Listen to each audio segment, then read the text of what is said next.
Europar Batasuneko gazteen 20% baino gehiago langabezian dago. Eusko Alderdi Jeltzaleak gazte enplegua sustatzen lan egingo du. Ezinbestekoa da estatuek onartutako gazte bermearen gomendioa garatzea, gazteei segidako eskaintzak egitea, enplegua, jarraipen heziketa, praktikak, formazioa.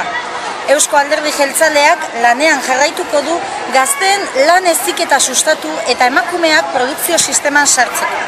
Eusko Alderdi Jeltzaleak emakumeak administrazio kontseiluetan sartzeari buruzko zuzentarauaren alde dago eta helburu hori lortzeko lan egiten jarraituko dugu.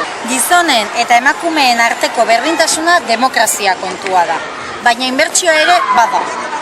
Europak behar duen talentu horren zati handi bat emakumeok osatzen du.